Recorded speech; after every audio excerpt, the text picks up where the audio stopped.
Today I will be changing cell color based on value that is in this cell, and we'll be using conditional formatting for this. So we are selecting range, then go to Home tab, conditional formatting, and we can find here color scales, and we have color scales with 3 colors and with 2 colors.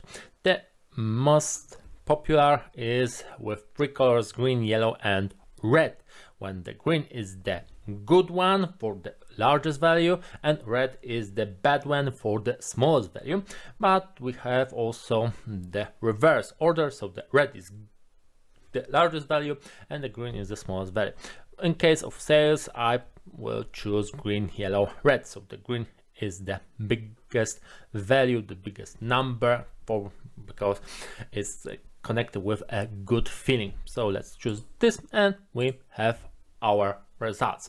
And we have to remember that conditional formatting is dynamic. So when we change a value in one cell, and change colors for all values, and I for purposely change this value to the very small value compared to others value, so we can see that only this cell is red and all others are green and yellow.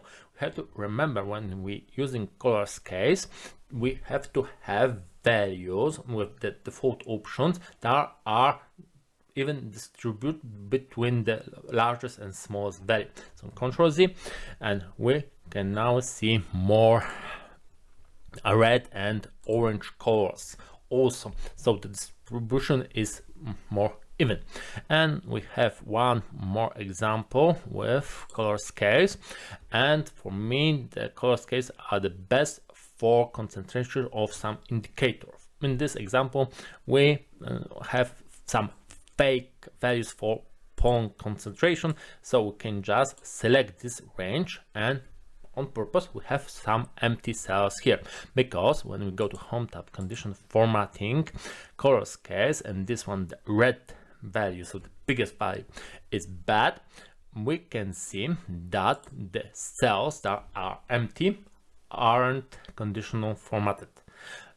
But when we have a 0 put in the cell, we have green color. So when I delete the 0, empty cell, nothing. When I put the 0 once again, we have green color. So we have to remember about this when we format conditionally our cells.